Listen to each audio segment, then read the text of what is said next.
സ്നേഹം, ദിവ്യസ്നേഹം, സ്നേഹം, ദിവ്യസ്നേഹം. റോമർക്കെഴുതിയതായ ലേഖനം 8-ാം അധ്യായം 28-ാമത്തെ വാക്യം. എന്നാൽ ദൈവത്തെ സ്നേഹിക്കുന്നവർക്ക്, നിർണയപ്രകാരം വിളിക്കപ്പെട്ടവർക്ക് തന്നെ സകലതും നന്മയ്ക്കായി കൂടി വ്യാപരിക്കുന്നു എന്നു നാം അറിയുന്നു. ദൈവത്തെ സ്നേഹിക്കുന്നവർക്ക്,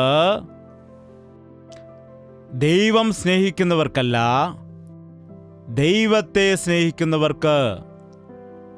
ദൈവം എല്ലാവരെയും സ്നേഹിക്കുന്നു. നീ ഏതു സ്ഥിതിയിലാണെങ്കിലും ദൈവം നിന്നെ സ്നേഹിക്കുന്നുണ്ട്. നീ ആരാണെങ്കിലും അവൻ നിന്നെ സ്നേഹിക്കുന്നു. തൻ്റെ ഏകജാതനായ പുത്രനെ ലോകത്തിലേക്ക് അയക്കുവാൻ തക്കവണ്ണം ദൈവം ലോകത്തെ ഒരുപാട് സ്നേഹിച്ചു. അവൻ നല്ലവരെയും ചീത്ത ആളുകളെയും സ്നേഹിക്കുന്നുണ്ട്. അവൻ്റെ സ്നേഹം മാറാത്ത സ്നേഹമാണ്, ശാശ്വതമായ സ്നേഹമാണ്, നിരന്തരമായ സ്നേഹമാണ്. പെറ്റമ്മയുടെ സ്നേഹത്തെ കവിയുന്ന സ്നേഹമാണ്, അപ്പൻ്റെ സ്നേഹത്തെ കവിയുന്ന സ്നേഹമാണ്, സ്നേഹിതരുടെ സ്നേഹത്തെക്കാൾ കവിയുന്ന സ്നേഹം, പ്രിയപ്പെട്ടവരുടെ സ്നേഹത്തെ കവിയുന്ന സ്നേഹമാണ്, അതിശയകരമായ സ്നേഹമാണ്. അവൻ നമ്മെ എല്ലാവരെയും സ്നേഹിക്കുന്നു. എന്നാൽ നാം എന്താണ് ചെയ്യുന്നത്? നാം മറ്റ് ആരെയൊക്കെയോ സ്നേഹിക്കുന്നു, മറ്റെന്തിനെയൊക്കെയോ ഇഷ്ടപ്പെടുന്നു, മറ്റേതിനെയൊക്കെയോ ഇഷ്ടപ്പെടുന്നു. അതുകൊണ്ട് നമ്മുടെ ജീവിതത്തിൽ അവൻ്റെ സ്നേഹത്തെ അനുഭവിക്കുവാൻ കഴിയുന്നില്ല. അവനാണ് ആദ്യം തന്നെ നമ്മെ സ്നേഹിച്ചതുകൊണ്ട് അവനെ നാം സ്നേഹിക്കണം. യഥാർത്ഥത്തിൽ സ്നേഹമെന്ന് പറഞ്ഞാൽ എന്താണ്? ഈ ലോകത്തിൽ സ്നേഹത്തിൻ്റെ അർത്ഥം തന്നെ ഇപ്പോൾ നശിച്ചു പോയിരിക്കുന്നു. സ്നേഹിക്കുക എന്ന് പറഞ്ഞാൽ എന്താണ്? അതൊരു ആൺകുട്ടിയും പെൺകുട്ടിയും തമ്മിലുള്ള സ്നേഹമാണെന്ന് ഒരാൾ പറയുവാനിടയായി. എന്താണ് ആൺകുട്ടിയും പെൺകുട്ടിയും തമ്മിലുള്ള സ്നേഹമാണെന്നോ? അത് യഥാർത്ഥ സ്നേഹമല്ല, അത് ആഗ്രഹമാണ്, ആശയാണ്, ഇഷ്ടമാണ്. അത് അല്പകാലത്തേക്കേ കാണൂ. സ്നേഹമെന്ന വാക്കിനെക്കുറിച്ച് ഒറ്റ വാക്കിൽ വിശദീകരിക്കുകയാണെങ്കിൽ, സ്നേഹമെന്ന് പറഞ്ഞാൽ ത്യാഗമാണ്. എന്താണത്? ത്യാഗമെന്ന് പറഞ്ഞാൽ, നിങ്ങൾ വിവാഹം കഴിക്കുമ്പോൾ ക്രിസ്തീയ രീതിയിലാണ് എങ്കിൽ ദേവദാസന്മാർ വാഗ്ദാനങ്ങൾ പറയിപ്പിക്കും. എന്തെല്ലാം വാഗ്ദാനങ്ങളാണ്? നിന്നെ സ്നേഹിച്ച് സംരക്ഷിച്ച് രോഗത്തിലും ദുഃഖത്തിലും ഇല്ലായ്മയിലും ഞെരുക്കത്തിലും ആരോഗ്യത്തിലും അനാരോഗ്യത്തിലും എല്ലാ സമയത്തും നിന്നെ ഉപേക്ഷിക്കാതെ, നിന്നെ കൈവിടാതെ സംരക്ഷിച്ചു കൊള്ളാമെന്ന് വാഗ്ദാനം ചെയ്യും. എത്ര ആളുകൾ ആ വാഗ്ദത്തങ്ങൾ കാക്കുന്നുണ്ട്? പെൺകുട്ടി ജനിച്ചെന്ന് പറഞ്ഞിട്ട് ഭാര്യയെ വീട്ടിൽ പറഞ്ഞു വിട്ട ആളുകളും നമ്മുടെ ഇടയിലുണ്ട്. എന്താണ്? സ്ത്രീധനം കൊണ്ടുവന്നില്ലെന്ന് പറഞ്ഞ് ഇറക്കി വിടുന്നതായ ആളുകളുമുണ്ട്. അമ്മായിമ്മ വഴക്ക് പറഞ്ഞെന്നും പറഞ്ഞ് പോലീസിൽ കേസ് കൊടുത്ത ആളുകളുമുണ്ട്. ഇല്ലെന്നാണോ? ഉണ്ടോ ഇല്ലയോ? അങ്ങനെയുള്ളവരുണ്ടോ ഇല്ലയോ? പറയൂ, ഉണ്ടോ ഇല്ലയോ? ഭാര്യയും ഭർത്താവും തമ്മിൽ നിബന്ധനകൾ ചെയ്താലും, എന്തെല്ലാം ഉടമ്പടി ചെയ്താലും അതിനെല്ലാം മധ്യത്തിൽ സ്നേഹമുണ്ടായിരിക്കണം. സ്നേഹത്തെക്കുറിച്ച് ഞാൻ പറഞ്ഞ വാക്ക് എന്താണ്? ത്യാഗം. ത്യാഗമെന്ന് പറഞ്ഞാൽ എന്താണ്? നിന്റെ സുഖം മാറ്റിവെച്ച്, നിന്റെ സന്തോഷം മാറ്റിവെച്ച് മറ്റുള്ളവർക്ക് സന്തോഷം കൊടുക്കുന്നത്. നിന്റെ ഇഷ്ടം നീ വിട്ടുകളഞ്ഞിട്ട് മറ്റുള്ളവരുടെ ഇഷ്ടം നിറവേറ്റുന്നത്. നിന്നെക്കുറിച്ച് നീ ചിന്തിക്കാതെ മറ്റുള്ളവരെക്കുറിച്ച് ചിന്തിക്കുകയും പ്രവർത്തിക്കുകയും ചെയ്യുന്നത്. മറ്റുള്ളവർ ദുഃഖിക്കുന്ന സമയത്ത് ആ ദുഃഖം നിന്റെ ദുഃഖമായിട്ട് നീ എടുക്കുന്നത്. മറ്റുള്ള ഒരു വ്യക്തിയുടെ കടം വീട്ടുന്നതിന് വേണ്ടി നിന്റെ കയ്യിലിരിക്കുന്ന നന്മയെ കൊടുത്തിട്ട് നീ കടം വീട്ടുന്നത്. അതാണ്. ഇത് ഇന്നത്തെ കാലത്തിലുള്ള മനുഷ്യരിലുണ്ടോ? പറയൂ. അന്ത്യകാലത്ത് ത്യാഗം കൂടുവാനിടയാകും എന്നാണോ ബൈബിളിൽ പറയുന്നത്? എന്താണ് പറയുന്നത്? അന്ത്യനാളുകളിൽ സ്വാർത്ഥത കൂടി വരും. മനുഷ്യരെ നോക്കുമ്പോൾ എല്ലാ മനുഷ്യരും സ്വാർത്ഥന്മാരാണ്. തന്നെക്കുറിച്ച് മാത്രമാണ് ചിന്തിക്കുന്നത്. ഭാര്യയെക്കുറിച്ച് മാത്രം ചിന്തിച്ചാൽ, ഭർത്താവ് ഭർത്താവിൻ്റെ കാര്യം മാത്രം ആലോചിച്ചാൽ, മക്കൾ മക്കളുടെ കാര്യം മാത്രം ചിന്തിച്ചാൽ അതിനെ കുടുംബമെന്ന് പറയാൻ കഴിയില്ല. അവിടെ ദൈവത്തിൻ്റെ സന്തോഷവും സമാധാനവും കാണില്ല. ഓരോരുത്തരും അവരുടെ ഇഷ്ടം പോലെ ജീവിച്ചാൽ അവിടെ സ്നേഹമില്ല, അവിടെ ബന്ധങ്ങളില്ല, അവിടെ സമർപ്പണമില്ല, അനുസരണമില്ല. ഇന്നൊരുപാട് കുടുംബങ്ങൾ ഛിന്നഭിന്നമായി പോകുന്നതിൻ്റെ കാരണം സ്നേഹമില്ലാത്തത് കൊണ്ടാണ്. പണമുള്ളവരും അങ്ങനെയാണ്, പണമില്ലാത്തവരും അങ്ങനെയാണ്. എത്ര വലിയ വീടുണ്ടായാലും അവിടെ സ്നേഹമില്ലെങ്കിൽ അത് നരകതുല്യമാണ്.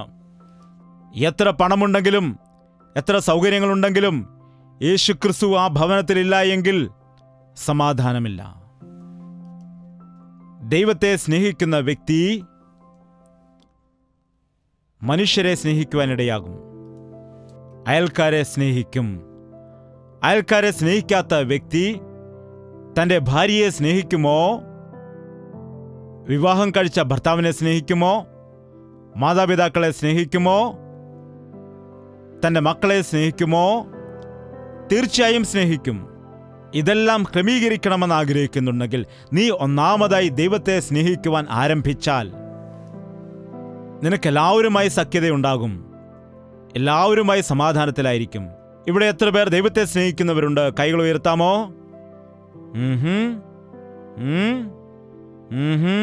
അവനെ സ്നേഹിച്ചാൽ നിങ്ങൾ എന്തു ചെയ്യണം? പറയൂ. അവനെ സ്നേഹിക്കുന്നവർ എന്തു ചെയ്യണം? എന്നെ സ്നേഹിക്കുന്നവർ എൻ്റെ കൽപ്പന അനുസരിക്കുമെന്ന് പറഞ്ഞു. ബൈബിളിൽ എത്ര കൽപ്പനകളുണ്ട്? 10 615 കൽപ്പനകളുള്ളതായിട്ട് നമുക്ക് കാണാം.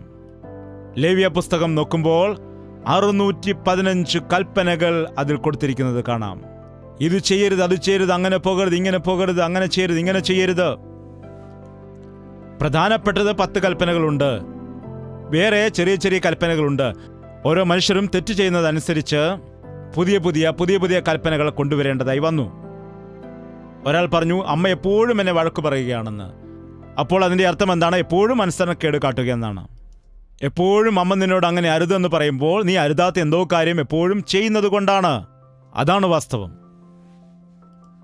10 കൽപ്പനകൾ അറിയാവുന്ന എത്ര പേരുണ്ട്? കരങ്ങൾ ഉയർത്തുക. നിങ്ങൾ ബൈബിൾ വായിക്കില്ലേ? ബൈബിൾ വായിക്കണം. ഞാനല്ലാതെ അന്യദൈവങ്ങൾ നിങ്ങൾക്ക് ഉണ്ടാകാൻ പാടില്ല. ഒരു രൂപത്തെയും ഉണ്ടാക്കരുത്, അതിനെ നമസ്കരിക്കരുത്.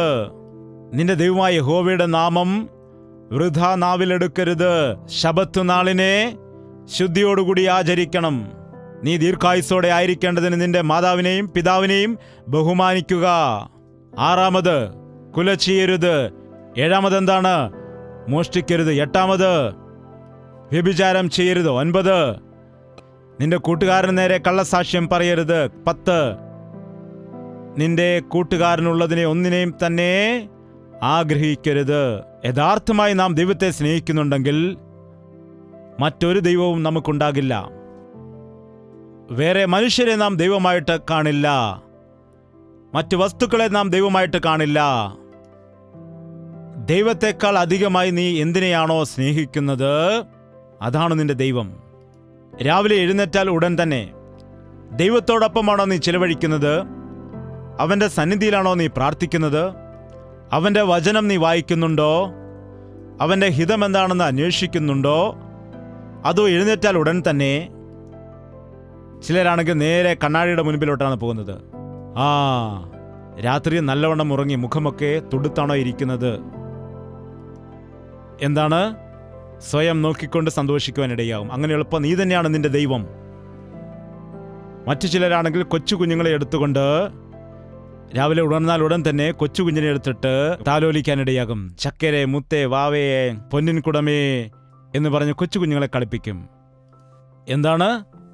ദൈവം കുഞ്ഞുങ്ങളെ കൊടുക്കുമ്പോൾ കുഞ്ഞുങ്ങളെ കിട്ടിയാൽ ദൈവത്തെ അവർ മറന്നു പോകുന്നു. ദൈവം നല്ല അനുഗ്രഹം കൊടുത്താൽ അനുഗ്രഹത്തെ കാണുമ്പോൾ ദൈവത്തെ മറന്നു പോകുന്നു. ഇന്ന് അനേകം ആളുകൾ യേശുവിൽ വിശ്വസിക്കുന്നുവെന്ന് പറയുന്നവർ ഇടയ്ക്കിടയ്ക്ക് ഹാലലുയ ഹാലലുയ എന്നൊക്കെ പറയുന്നു. അങ്ങനെ ചിന്തിക്കാതെ ഹാലലുയ എന്ന് പറയരുത്. ഹാലലുയ എന്ന് പറഞ്ഞാൽ ദൈവത്തിന് സ്തോത്രമെന്നാണ്. ഹല്ലേലൂയ എന്ന് പറഞ്ഞാൽ ഞാൻ ചോദിക്കും, എന്തിനാണ് ഹല്ലേലൂയ പറഞ്ഞതെന്ന്. ദൈവത്തിൻ്റെ നാമത്തെ വൃഥാ എടുക്കരുത്. വിദേശത്തുള്ള ആളുകൾ എപ്പോഴും ഓ മൈ ഗോഡ് എന്ന് പറയുന്നത് കേൾക്കാം. ആരെങ്കിലും മോഷ്ടിക്കുകയാണെങ്കിൽ നീ എന്തിനാണ് മോഷ്ടിച്ചെന്ന് ചോദിച്ചാൽ ഓ മൈ ഗോഡ്, ഞാൻ മോഷ്ടിച്ചില്ല. തീർച്ചയായും അവൻ തന്നെയായിരിക്കും മോഷ്ടിച്ചത്. വെറുതെ ദൈവത്തിനെ പോലും പിടിച്ചിട്ട് ആ കള്ളത്തരത്തിന് സാക്ഷ്യമാക്കുകയും ചെയ്യും. നിന്റെ വാക്കുകൾ ഉവ്വെന്നും ഇല്ല എന്നുമാകട്ടെ. ദൈവത്തിന്റെ നാമമെടുത്ത് സത്യം ചെയ്യുവാൻ പാടില്ല. അനേകം ആളുകളും ഇപ്പോഴും ദൈവത്തെ പിടിച്ച് സത്യം ചെയ്യാറുണ്ട്. അമ്മയാണ്, അപ്പനാണ്, നീയാണ്, ഞാനാണ്. ഇപ്പോൾ പലരും പറയുന്നുണ്ട് ബൈബിളാണ് സത്യം.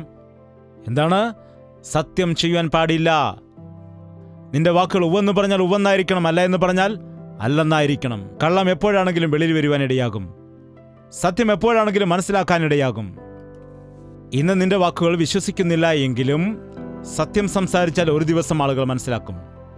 ഈ ദിവസം നീ കള്ളം പറഞ്ഞ് സ്ഥാപിച്ചെടുത്താലും ഒരു ദിവസം നിന്റെ കള്ളം നിന്നെ പിടിക്കുവാനിടയാകും. കള്ളം പറയുന്നവർ ആരൊക്കെ ഉണ്ടെന്ന് കൈയുയർത്താൻ പറഞ്ഞാൽ ഞാൻ കുഴപ്പത്തിലാകും. പിന്നെ ഞാൻ നിങ്ങളെയൊക്കെ കള്ളന്മാരാക്കി മാറ്റേണ്ടി വരും. മറ്റുള്ളവർ വിചാരിക്കുമെന്നും പറഞ്ഞാൽ കള്ളം പറഞ്ഞിട്ട് കൈ ഉയർത്താതിരുന്നാൽ വീണ്ടും അത് കൂടുതൽ കള്ളം പറയുന്നവരാക്കി മാറ്റുകയാണ്. എന്താണ്? കള്ളം പറയുന്ന വ്യക്തികളെല്ലാം എവിടെ പോകുമെന്നാണ് ബൈബിളിൽ പറയുന്നത്? അഗ്നി നരകത്തിൽ പോകുമെന്നാണ് പറയുന്നത്.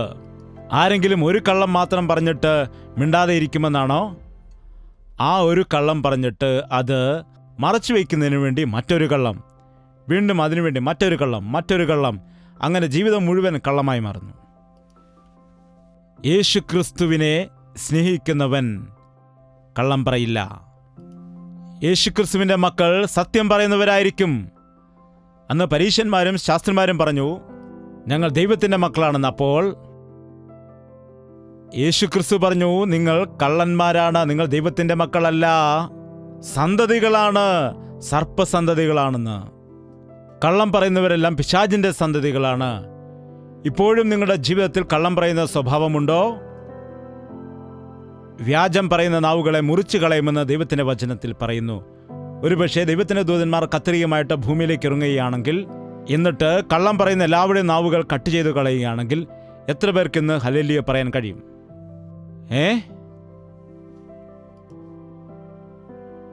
ഞാൻ ദൈവത്തെ സ്നേഹിക്കുന്നവനാകൊണ്ട് ഞാൻ സത്യം മാത്രമേ പറയൂ. നഷ്ടമാണെങ്കിലും കഷ്ടമാണെങ്കിലും ബുദ്ധിമുട്ടാണെങ്കിലും നാശമായാലും ഞാൻ കള്ളം പറയുകയില്ല. ദൈവത്തിൻ്റെ നാമത്തെ വൃഥ ഉപയോഗിക്കില്ല. അതിനുശേഷം മാതാപിതാക്കളെ ബഹുമാനിക്കണം. എത്ര പേർക്ക് മാതാപിതാക്കളുണ്ട്? കൈകൾ ഉയർത്തുക. നിങ്ങൾ എത്ര ഭാഗ്യവാന്മാരെ. എൻ്റെ അപ്പനും അമ്മയും സ്വർഗത്തിൽ പോകാനിടയായി. അപ്പനും അമ്മയും സ്വർഗത്തിൽ പോയവർ കൈ ഉയർത്താമോ? ശരി, നിങ്ങളുടെ അപ്പനെ അമ്മയെ സ്നേഹിക്കുന്നെന്ന് പറഞ്ഞാൽ നിങ്ങളുടെ അപ്പൻ്റെ അമ്മയുടെയും കല്ലറയ്ക്ക് പെയിൻ്റ് അടിക്കരുത്. എന്താണ്? അതുപോലെ പൂമാലയൊന്നും അവിടെ കൊണ്ടുവെക്കേണ്ട കാര്യമില്ല. മരിച്ചവർക്ക് വേണ്ടി നാം എന്തു ചെയ്താലും യാതൊരു പ്രയോജനവുമില്ല. എന്നാൽ ജീവിച്ചിരിക്കുന്നവർ ഉണ്ടല്ലോ, ജീവിച്ചിരിക്കുന്ന മാതാപിതാക്കളെ മാത്രം കരയിക്കരുത്, ദുഃഖിപ്പിക്കരുത്. വാർദ്ധക്യത്തിൽ നിന്റെ മാതാവിനെ ഉപേക്ഷിക്കരുത്. ഇന്ന് അനാഥാലയങ്ങളെക്കാൾ കൂടുതൽ, അതായത് മാതാപിതാക്കളില്ലാത്തതായ അനാഥരായ കുട്ടികൾക്കുള്ള ആലയത്തെക്കാൾ മക്കൾ നോക്കാത്തതായ വൃദ്ധന്മാരുടെ സദനങ്ങളാണ് കൂടിക്കൊണ്ടിരിക്കുന്നത്. മാതാപിതാക്കൾ പ്രായം ചെല്ലുമ്പോൾ എന്താണ് കുഞ്ഞുങ്ങൾ ചെയ്യുന്നത്? അവരെ ഇറക്കിവിടും. നിങ്ങളുടെ അമ്മ നിങ്ങൾക്ക് എത്രമാത്രം ഭക്ഷണം വാരി തന്നിരിക്കാം. എത്രയോ തവണ നിങ്ങളുടെ കൈയും കാലും ഒക്കെ കഴുകി കുളിപ്പിച്ചിരിക്കാം. അതുപോലെ പ്രായമാകുമ്പോൾ മാതാപിതാക്കളും കൊച്ചു കുഞ്ഞുങ്ങളെപ്പോലെ കിടക്കയിൽ തന്നെ എപ്പോഴും കിടക്കേണ്ടി വന്നേക്കാം. എന്തൊരു കഷ്ടമാണിത്, എന്തൊരു ബുദ്ധിമുട്ടാണിത്. ഇവർ ചാകത്തില്ലേ എന്ന് പറഞ്ഞ് അവരെ നോക്കി പറയുകയാണെങ്കിൽ എത്ര സങ്കടമാണത്. ദൈവത്തെ സ്നേഹിക്കുന്നവൻ മാതാപിതാക്കളെ സ്നേഹിക്കുവാനിടയാകും. ഞാൻ രക്ഷിക്കപ്പെടുന്നതിന് മുൻപ് എൻ്റെ പിതാവിൻ്റെ ഒരു ശത്രുവിനെ പോലെയാണ് കണ്ടത്. അപ്പനെ കാണുമ്പോഴേ എനിക്ക് കോപവും ദേഷ്യവും. എന്നാൽ രക്ഷിക്കപ്പെട്ടതിന് ശേഷം എൻ്റെ പിതാവിനെ ഞാൻ സ്നേഹിച്ചു, ബഹുമാനിച്ചു. അദ്ദേഹത്തിൻ്റെ പ്രവൃത്തികൾ പലപ്പോഴും ഇഷ്ടമല്ല എങ്കിലും എൻ്റെ പിതാവായിട്ട് ഞാൻ സ്നേഹിച്ചു. അതുകൊണ്ടാണ് ഞാൻ അനുഗ്രഹിക്കപ്പെട്ടത്. മാതാപിതാക്കളെ സ്നേഹിക്കുക, മാതാപിതാക്കളെ അനുസരിക്കുക. മാതാപിതാക്കളെ അനുസരിക്കാതെ ഞാൻ ദൈവത്തെ സ്നേഹിക്കുന്നു എന്ന് പറഞ്ഞാൽ അത് കള്ളമാണ്.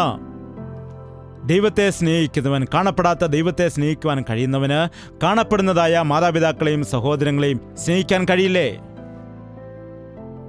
യേശുവിനെ സ്നേഹിക്കുന്നെന്ന് പറഞ്ഞ കരങ്ങൾ ഉയർത്തിയ ആളുകളെ, ഞാൻ പറയുന്നത് കേട്ടിട്ട് നിങ്ങളുടെ സ്നേഹത്തെക്കുറിച്ചൊന്ന് പരിശോധിച്ചു നോക്കൂ. വാസ്തവത്തിൽ നീ ദൈവത്തെ സ്നേഹിക്കുന്നുണ്ടെങ്കിൽ ഒന്നാം സ്ഥാനം ആർക്കാണ് ജീവിതത്തിൽ? ദൈവത്തിനാണ്. യഥാർത്ഥമായി നീ ദൈവത്തെ സ്നേഹിച്ചാൽ നിന്റെ വായിൽ നിന്ന് കള്ളവും വഞ്ചനയും ചതിവും വരുവാൻ പാടില്ല. സത്യമായി നീ ദൈവത്തെ സ്നേഹിച്ച നിന്റെ മാതാപിതാക്കളെ നിങ്ങൾ ബഹുമാനിക്കും. എഴുന്നേറ്റ് നിൽക്കാൻ നമുക്ക് പ്രാർത്ഥിക്കാം. വായി തുറന്ന് എല്ലാ വ്യക്തികളും പ്രാർത്ഥിച്ചാട്ടെ. ഇത് പ്രത്യേകമായ സമയമാണ്. ദൈവം സ്നേഹിക്കുന്നതായ നിന്നെ, ദൈവത്തിൻ്റെ ഹൃദയത്തിലുള്ളതായ നിന്നെ, നിന്റെ ജീവിതത്തിൽ എന്തെല്ലാം സംഭവിച്ചാലും അതെല്ലാം നിന്റെ നന്മയ്ക്കായി മാറ്റുവാൻ വേണ്ടി ദൈവം ആഗ്രഹിക്കുന്നു. പ്രാർത്ഥന. വായു തുറന്ന കർത്താവിനോട് പറയുക, ഈ കഷ്ടവും ഈ ദുഃഖവും ഈ രോഗവും ഈ ദുരിതവും ഈ നിന്ദയും അപമാനവുമെല്ലാം എൻ്റെ നന്മയ്ക്കായിട്ടാണെന്ന് ഞാൻ വിശ്വസിക്കുന്നു കർത്താവേ. ഈ കഷ്ടതയിൽ ഞാൻ തകർന്നു പോകാതെ, ഈ ദുഃഖത്തിൽ ഞാൻ വീണു പോകാതെ, എൻ്റെ ദൈവം എന്നെ സ്നേഹിക്കുന്നുണ്ട്. അവൻ എൻ്റെ മേൽ ദൃഷ്ടി വച്ചിരിക്കുന്നു. അവൻ എന്നെ വിളിച്ചവനാണ്. അവൻ്റെ തിരഞ്ഞെടുപ്പിൽ ഞാൻ ഉണ്ട്.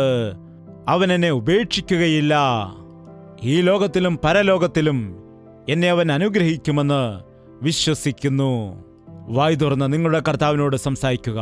കർത്താവേ, വാസ്തവമായി നീ എന്നെ സ്നേഹിക്കുന്നുണ്ടല്ലോ. നിന്റെ ഹൃദയത്തിൽ ഞാൻ ഉണ്ടല്ലോ. നിന്റെ ചിന്തകളിൽ ഞാനുണ്ട് എന്ന് ഞാൻ വിശ്വസിക്കുന്നപ്പാ. നീ എന്നെ അറിയുന്നത് കൊണ്ട്, നീ എന്നെ കാണുന്നത് കൊണ്ട്, നീ എൻ്റെ കണ്ണുനീരിനെ തുടയ്ക്കുന്നല്ലോ.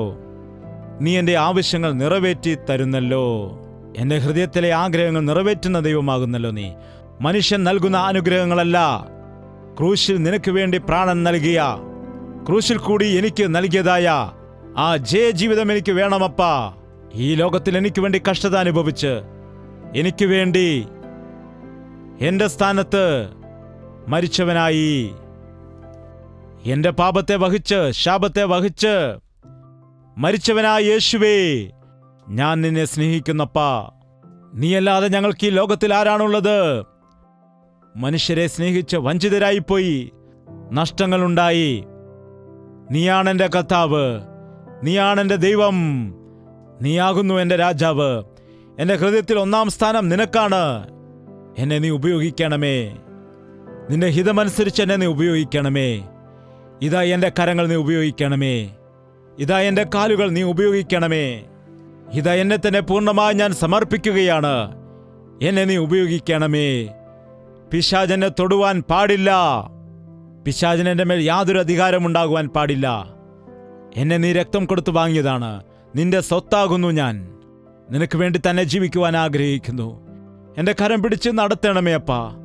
കഷ്ടതയിലായിരിക്കുന്നു, നിന്ദകളിലായിരിക്കുന്നു, അപമാനത്തിലുമായിരിക്കുന്നപ്പാ. എവിടേക്കും പോകുവാൻ പറ്റാത്ത അവസ്ഥയിൽ ഞാൻ ആയിരിക്കുന്നു. എന്നോട് ക്ഷമിക്കണമേ. എന്നെ സ്നേഹിക്കുന്ന യേശുക്രിസ്തു ഉണ്ടെന്ന്, എൻ്റെ മേൽ ദൃഷ്ടി വച്ചിരിക്കുന്ന ഒരു ദൈവമുണ്ടെന്ന്, എന്നെ നന്നായി അറിയുന്ന യേശു കർത്താവ് ഉണ്ടെന്നുള്ള കാര്യം ഞാൻ മറന്നുപോയി എൻ്റെ അപ്പാ. ഈ ദിവസം നീ എന്നെ ഓർമ്മിപ്പിച്ചതിനായിട്ട് നന്ദി. എൻ്റെ കഷ്ടത വഹിച്ച്, എൻ്റെ പാപങ്ങൾ വഹിച്ച് മരിച്ചവനായ യേശുവേ, ഞങ്ങൾ നിന്നെ സ്നേഹിക്കുന്നു. ഞങ്ങൾക്ക് ഈ ലോകത്തിൽ നീയല്ലാതെ ആരുണ്ട്? മനുഷ്യരെ സ്നേഹിച്ച് വഞ്ചിതരായിപ്പോയി, അപമാനിതരായിപ്പോയി. നീയാണ് ഞങ്ങളുടെ ദൈവം, നീയാണ് ഞങ്ങളുടെ കർത്താവ്, നീയാണ് എന്നെ വിടുവിക്കുന്നവൻ. എൻ്റെ ജീവിതത്തിൽ ഒന്നാം സ്ഥാനം നിനക്കാണ്. എന്നെ നീ ഉപയോഗിക്കണമേ. നീ എന്നെ വിലയ്ക്ക് വാങ്ങിയതാണ്. ഞാൻ നിന്റെ സ്വന്തമാകുന്നു. നിനക്ക് വേണ്ടി വേല ചെയ്യാൻ ഞാൻ ആഗ്രഹിക്കുന്നു. എൻ്റെ മേൽ ദൃഷ്ടി വെച്ച് നടത്തണമേ. ജീവിതത്തിൽ ഒരുപാട് ബുദ്ധിമുട്ടുകളുണ്ട്, ഞെരുക്കങ്ങളുണ്ട്, പലവിധമായ കഷ്ടങ്ങളുണ്ട്. എന്തു ചെയ്യണമെന്ന് അറിയാൻ പറ്റാത്ത അവസ്ഥയിലായിരിക്കുന്നു. എന്നോട് മനസ്സലിയണമേ. എന്നെ സ്നേഹിക്കുന്ന ഒരു യേശു കർത്താവുണ്ടെന്നും, എന്നെ കരം പിടിച്ചു നടത്തുന്ന ദൈവമുണ്ടെന്നും, എന്നെ നന്നായി അറിയുന്ന ഒരു ദൈവമുണ്ടെന്നുമുള്ളതായ കാര്യം ഞാൻ പലപ്പോഴും ഓർക്കാറില്ലായിരുന്നു. ഈ ദിവസം നീ എന്നോട് സംസാരിക്കുവാനിടയായല്ലോ. എന്നെ നീ തിരഞ്ഞെടുത്തുവെന്ന്, എന്നെ നീ വേർതിരിച്ച വ്യക്തിയാണെന്നും, നിന്നെ സ്നേഹിക്കുന്നവരെ സ്നേഹിച്ചുകൊണ്ട് അവർക്ക് വേണ്ടി പ്രാണൻ നൽകിയതായ ദൈവമാണെന്നും ഇന്ന് ഞങ്ങൾ വിശ്വസിക്കുന്നപ്പാ. ഈ ദിവസം മുതൽ എന്തെല്ലാം കഷ്ടത വന്നാലും, ബുദ്ധിമുട്ടുകൾ വന്നാലും, ഏതെല്ലാം സാഹചര്യത്തിൽ കൂടി പോകേണ്ടി വന്നാലും, എൻ്റെ യേശു കർത്താവ് എൻ്റെ കൂടെയുണ്ട്. അവൻ്റെ സാന്നിധ്യം എൻ്റെ കൂടെയുണ്ട്. അവൻ എന്നെ ഉപേക്ഷിക്കുകയില്ല, കൈവിടില്ല. എൻ്റെ കാൽ കല്ലിനോട് തട്ടാതെ വണ്ണം, ഞാൻ ജീവിതത്തിൽ വീണുപോകാതെ വണ്ണം, എൻ്റെ ശരീരത്തിന് രോഗങ്ങൾ വരാതെ വണ്ണം, മറ്റുള്ളവരുടെ വാക്കുകൾ കേട്ട് വേദന അനുഭവിക്കാതെ വണ്ണം എന്നെ കാക്കുന്ന യേശുക്രിസ്തു ഉണ്ടെന്നുള്ള വിശ്വാസത്തോടുകൂടി ഇവിടുന്ന് പോകുവാൻ സഹായിക്കണമേ. യേശുക്രിസ്തുവിൻ്റെ നാമത്തിൽ അപേക്ഷിക്കുന്നു പിതാവേ, ആമേൻ.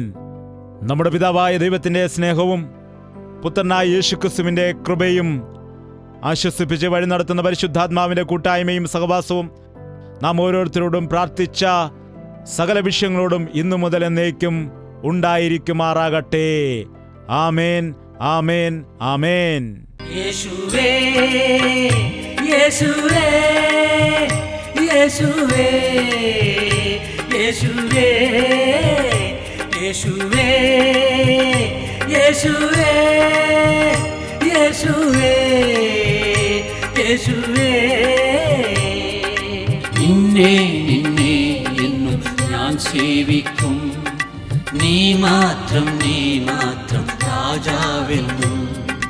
നിന്നെ നിന്നെ എന്നും ഞാൻ സേവിക്കും, നീ മാത്രം രാജാവെന്നും. യേശുവേ യേശുവേ യേശുവേ യേശുവേ യേശുവേ യേശുവേ യേശുവേ യേശുവേ യേശുവേ യേശുവേ യേശുവേ.